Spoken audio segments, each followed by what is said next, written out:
Baik,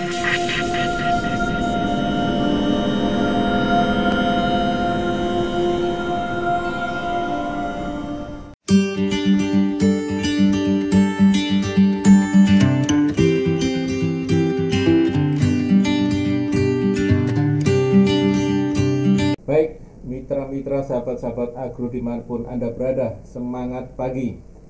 Hari ini saya akan membawakan tema tentang kelapa kopior, ya, kelapa kopior. Ya, mitra-mitra, sahabat-sahabat dimanapun Anda berada, selalu tetap menjaga kesehatan dan selalu tetap semangat, ya. Barangkali ada yang belum kenal dengan saya. Nama saya adalah Adi Nugroho dan biasanya mengawal produk-produk perkebunan, juga mengawal untuk produk-produk hama penyakit di PT Natural Nusantara Jogja. Ya. Nah, ada dua jenis kelapa kopior, yaitu dua tipe. Yang pertama adalah tipe dalam atau tol. Ya, jadi ini biasanya tanamannya tinggi dan umur panennya kurang lebih sekitar 5 tahun setelah tanam. Kemudian ada tipe genjah atau dwarf, ya, kerdil ataupun pendek. Ini umurnya kurang lebih sekitar 3 tahun. Ya, panennya nanti akan 3 tahun setelah tanam. Nah, beberapa kelapa unggul yang direkomendasikan yang sudah dikembangkan oleh Balai Penelitian dari Tanaman Kelapa, ya, ada genjah kopior, ya, genjah kopior. Nah, ini yang banyak diminati oleh pekebun-pekebun, ya, utamanya pebisnis dalam bidang kelapa kopior adalah genjah kopior. Tanamannya pendek namun produksinya lumayan dan luar biasa. Nah, genjah kopior ini memiliki persyaratan iklim, ya. Yang pertama adalah sebaiknya di bawah 200 meter di atas permukaan air laut, artinya dia tidak suka dengan tempat yang terlalu tinggi, walau dia memiliki toleransi produksi sampai 700 meter di atas permukaan air laut. Kemudian temperatur optimum yang dikehendaki adalah 25 derajat Celcius, ya. Kemudian curah hujannya sekitar 1200 hingga 2300 mm per tahun dan merata sepanjang tahun. Nah, sinar matahari ini juga penting, ya. Dia memerlukan kurang lebih sekitar 200 jam per bulan dan tidak ada tempat terlindung, ya. Tidak ada tempat terlindung karena dia pengennya adalah tanaman ini tersinari oleh matahari secara penuh. Kemudian kelembaban udaranya 80 hingga 90%. Ya. Untuk tanahnya, persyaratannya adalah tanahnya cukup gembur, cukup subur, ya, teksturnya berpasir dengan drainase yang baik, ya. Jadi drainasenya mesti yang baik karena tanaman ini tidak begitu suka dengan air yang tergenang, jadi drainase mesti cukup baik. Kemudian untuk tanah-tanah yang miskin hara, ya, ini diupayakan dengan menambah kesuburannya ditambah dengan bahan organik, bisa dari kompos ataupun dari pupuk kandang. Kemudian kedalaman air tanahnya, ya, di atas 80 cm, ya, di atas 1 meter atau 100 cm dari permukaan air tanah, ya, karena nanti akarnya bisa memanjang sampai ke bawah. Jadi diharapkan kedalaman air tanahnya di atas 80 sampai 1 meter. Nah, pH tanahnya ini kurang lebih sekitar 5,6 sampai 6,8, ya. Dia masih toleran dengan pH sekitar 5, ya, tapi kita harapannya adalah sekitar pH-nya di angka sekitar 6, ya. Ini cukup baik, ya, untuk penanaman kelapa genjah kopior.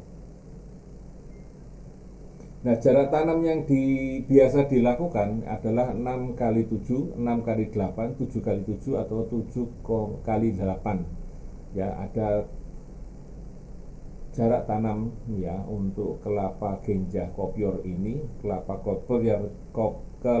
kopior yang tipe genjah ini menggunakan jarak tanam 6x7, 6x8 atau 7x7 atau 7x8 meter, ya.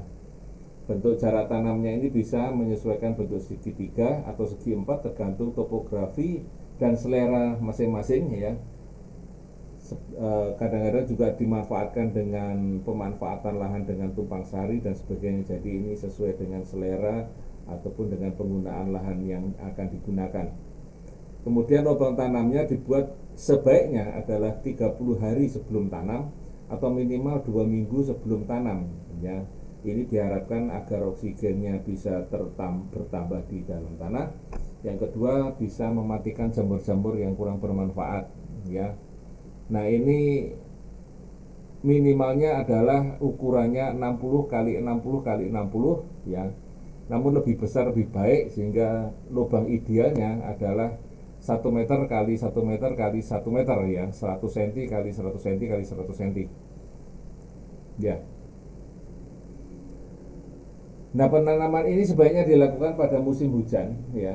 Kalau kemarau maka tentu saja mesti ada pengontrolan kelembaban di sekitar tanah dan perlu disiram ya. Jadi sebaiknya dilakukan di bulan berberan ya, ditanam sekitar bulan Agustus ya, atau mungkin September untuk penyiraman yang dilakukan oleh waktu musim hujan ya.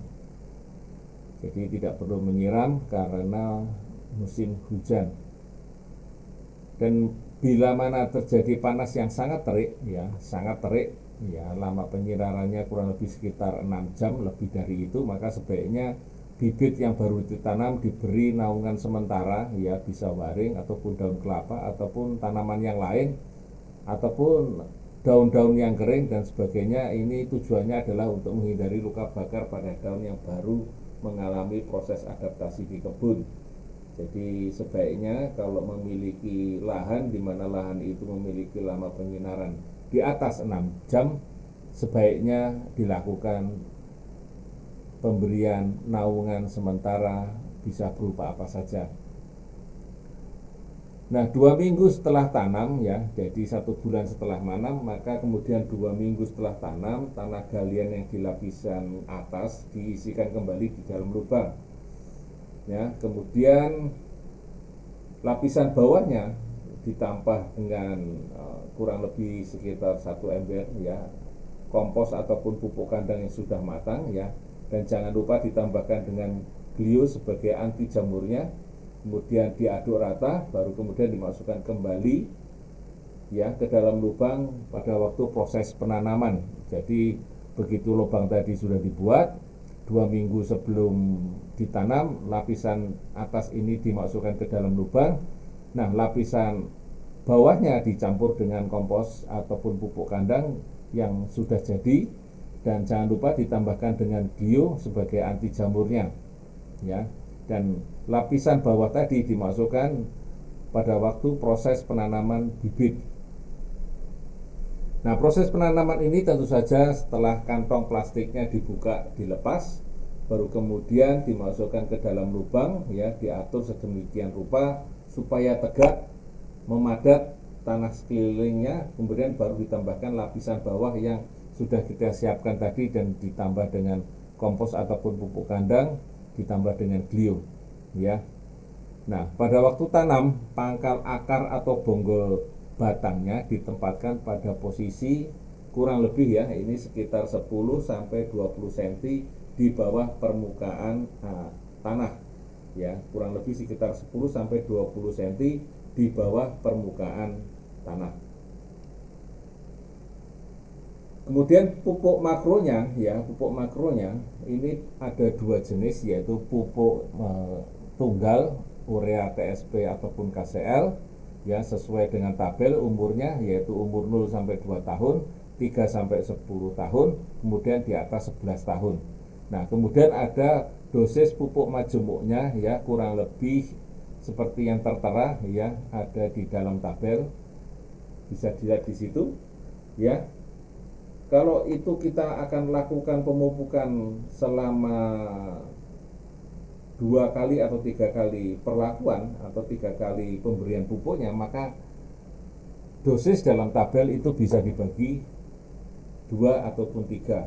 Dan biasanya pemupukan itu dilakukan pada awal dan akhir musim hujan, yaitu sekitar bulan September dan Maret, atau September, Januari sampai Mei, ya.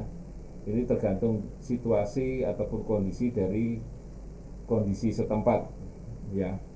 Untuk daerah-daerah yang bercurah hujan tinggi, maka akan lebih efektif bila pemupukannya dilakukan 4 kali setahun. Jadi dengan dosis tadi, dosis yang ada di dalam tabel ini nanti dibagi 4, kemudian diberikan setiap pada waktu masih hujan, ya. Curah hujannya cukup tinggi. Pada daerah-daerah yang cukup tinggi ini bisa diberikan 4 kali. Ya, kita lanjutkan, mitra-mitra, sahabat-sahabat agro. Kemudian untuk produk NASA yang kita gunakan di sini, ya, untuk awal tanam ini adalah Supernasa ataupun granul, ya. Supernasa ataupun granul. Jadi untuk Supernasa ini kita lakukan 20 hingga 25 gram per pohon per aplikasinya, ya. Sementara nanti kalau kita pakai granul adalah 150, ya, kurang lebih gram per pohon per aplikasinya, ya. Jadi nanti tinggal dicampurkan dengan pupuk makronya tadi, kemudian ditaburkan per pohonnya, ya. Ini per aplikasi. Jadi kalau nanti menggunakan 3 kali, maka tinggal dikalikan 3, ya. Kalau kita menggunakan 4 kali, berarti kita tinggal kalikan 4, ya. Ini per aplikasi untuk umur 0 sampai 2 tahun, ya. Kemudian kalau umurnya sudah di atas 3 tahun, ya, 3 tahun hingga 10 tahun, maka kita bisa menggunakan Power Nutrisi. Ini pupuk khusus untuk tanaman buah dan untuk membantu membuahkan dan melebatkan buah, ya. Dosisnya adalah kurang lebih sekitar 25 hingga 35 gram per pohon per aplikasi, ya. Tinggal ditambahkan dengan pupuk makronya tadi, dicampurkan, kemudian ditaburkan, ya. Nah, fungsi daripada Power Nutrisi ini adalah untuk membantu pembentukan calon-calon buah. Sementara Supernasa ataupun granul tadi yang di awal tanam tadi adalah membantu vegetatifnya diperbesar, ya, dari akar, batang dan daunnya itu vegetatifnya diperbaiki dan diperbesar. Kemudian untuk buahnya kita menggunakan Power Nutrisi, di mana ini untuk membantu pembentukan buah. Nah, di atas 11 tahun maka dosisnya kita tambahi menjadi 35 hingga 45 gram per pohon per aplikasi, ya. Kemudian ini adalah pupuk di bagian bawah. Nah, sepanjang kita masih bisa menyemprotkan di bagian atasnya, maka kita bisa semprotkan POC-NASA ataupun hormoniknya, ya. Dosisnya adalah 3 sampai 4 tutup per tangkinya, ya. Ini adalah dosis kurang lebih sekitar 12 hingga 15 liter air per tangkinya, ditambah dengan 2 tutup hormonik per tangkinya, ya. Ini dosisnya juga sama untuk 12 hingga 15 liter air per tangkinya, ya. Itu bisa kita semprotkan antara 10 sampai 15 hari sekali, ya. Jadi aplikasinya untuk di awal tanam, di usia tanam adalah Supernasa tadi 20 hingga 25 gram. Ini kita aplikasikan 4 kali dalam setahun, ya. Kemudian untuk Power Nutrisinya 3 hingga 4 kali, di atas umur 11 tahun 3 hingga 4 kali. Kemudian bagaimana dengan glionya ataupun BVR-nya? Kita sarankan adalah kondisional, ya. Tadi sudah kita gunakan yang dengan menggunakan glio ini, ya, kotak yang berwarna kuning ini adalah untuk membantu mencegah serangan jamur, ya. Jadi tadi sudah di awal sudah diberikan glio, namun untuk pencegahannya nanti bisa Supernasa ini ditambahkan dengan glio, kita aduk terlebih dahulu, baru kemudian kita taburkan di tanaman kelapa kopiornya, ya. Ataupun di Power Nutrisinya bisa juga kita tambahkan di situ, ya. Khusus untuk tanaman yang terserang jamur pada bagian daunnya, glio bisa dilakukan dengan cara disemprotkan, ya. Namun terlebih dahulu disaring, ya. Kita ambil 1 sendok, ya, kurang lebih sekitar 12 hingga 15 gram. bio dicampur pada 10 liter air, kita aduk merata, baru kemudian kita lakukan penyaringan ya. Ampasnya kita berikan ke tanaman di bawah akar saja. Kemudian airnya tadi kita masukkan ke dalam tangki yang sudah bersih. Nah, baru kita cukupkan airnya, baru kita semprotkan ke tanaman-tanaman yang daun-daunnya terkena jamur. Jadi kita semprotkan di bagian atas. Ini bisa kita lakukan secara berkala. Kalau serangannya cukup banyak, bisa sekitar 5 hingga 7 hari sekali. Kalau serangannya tidak begitu banyak ataupun tidak begitu parah, bisa kurang lebih sekitar 7 hingga 10 hari sekali ya. Khusus untuk hama kita bisa menggunakan dengan BVR dengan dosis yang kurang lebih sama, ya sekitar 1 sendok makan per 10 liter air. Kita aduk dulu di dalam ember, baru kemudian kita masukkan ya ke dalam tangki, baru kita semprotkan. Nah, kemudian pemeliharaan kelapa kopior ini ya pada musim kemarau tentu saja bisa kita lakukan setidaknya sekali sehari. Kita menyiram ya pagi atau sore dengan 2 liter air untuk bibit yang baru ditanam ya, karena ini cukup riskan. Kemudian penyiraman ya dihentikan sampai perakaran tanaman kira-kira tanamannya sudah cukup kuat ya, sudah cukup kuat ya, berarti penyiraman sudah bisa kita hentikan. Kemudian untuk gulma ini perlu kita siangi sampai radius 1 meter. Jadi dalam radius 1 meter ini tidak ada gulma sama sekali, apalagi alang-alang ya. Alang-alang ini sangat tidak disukai di perkebunan ya, karena sangat mengganggu tanaman yang kita tanam ya, bisa menyebabkan tanaman kita pertumbuhan dan perkembangannya menjadi kurang begitu berkembang ya. Jadi namanya gulma, maka jarak kurang lebih sekitar 1 meter ya, diameter 1 meter itu bersih. Nah, kemudian bila mana perlu maka dilakukan pemagaran ya, pemagaran supaya tidak ada gangguan atau binatang yang liar atau ternak yang dilepas di sekitar kebun. Melepas ternaknya begitu saja, jadi dikhawatirkan ternak nanti akan makan daun-daun bibit kelapa kopior yang kita tanam. Jadi kita lakukan pemagaran bila diperlukan. Nah, kemudian ada beberapa penyakit di sini ya yang disebut sebagai penyakit fisiologis ya teman-teman semua, mitra-mitra agu semua. Adanya muncul gejala terhambatnya daun kerdil dan menggulung ya pada bibit kelapa kopior selama tahap pertumbuhan ya. Ya, ada beberapa sebab. Yang pertama adalah karena kekurangan boron ya, maka bisa ditambahkan di sekitar lubang tanam kita beli pupuk mikroboron ya. Pupuk mikroboron ya kita kurang lebih sekitar 10 gram per bibitnya. Ini untuk membantu supaya gejala pertumbuhan yang kerdil dan memutar serta menggulung tadi bisa teratasi dengan pemberian pupuk boron di sekitar lubang tanam ya. Kemudian pertumbuhan akarnya ke atas ini biasanya karena pH-nya rendah atau asamnya tinggi.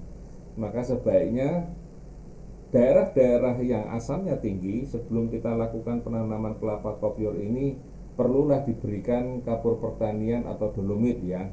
Kalau per hektarnya bisa kurang lebih sekitar 300 kilo ya, atau mungkin per lubangnya kurang lebih sekitar antara 1 sampai 2 kilo ya, kita ratakan dari dalam lubang sampai sekitar lubang untuk membantu supaya meningkatkan kadar keasamannya ya, karena nanti kalau terlalu asam maka yang terjadi adalah gejala pertumbuhan akarnya ke atas ya. Ini adalah penyakit-penyakit yang disebabkan karena fisiologis. Nah, lalu kelebihannya apa kita menggunakan dengan teknologi pemupukan ini? Yang pertama adalah pertumbuhan vegetatifnya tanaman kelapa kopior ini lebih cepat ya. Jadi biasanya memerlukan kurang lebih waktu sekitar 1-3 tahun ya. Ini barangkali umur 2 tahun aja barangkali pertumbuhannya, badannya sudah bongsor dan siap untuk membuahkan kelapa. Kemudian panennya biasanya lebih banyak buahnya, dan rasa kopiornya ini ada yang menyatakan lebih enak ya, lebih enak ya. Kemudian kelapa kopior ini umurnya bisa lebih panjang, ya. Jadi kadang-kadang kita lihat tanaman kopior ini kadang-kadang sudah terlalu tinggi, maka biasanya langsung dipotong lagi, ditanam lagi dengan tanaman yang baru, ya. Tetapi untuk tanaman kelapa kopior yang genjah, ya, yang pendek ini, ya, umurnya bisa lebih panjang. Yang berikutnya ada kelebihan lagi dengan menggunakan dengan teknologi ini adalah kondisi tanahnya jauh lebih gembur, ya, jauh lebih gembur, sehingga nanti produktivitasnya akan lebih baik, ya. Nah, demikian tadi mitra-mitra teman-teman semua, ya, yaitu tadi tentang tema kita kali ini adalah tema tentang kelapa kopior, ya. Mudah-mudahan bisa memberikan manfaat, bisa memberikan inspirasi buat teman-teman semua. Tetap semangat, tetap menjaga kesehatan, dan semangat pagi.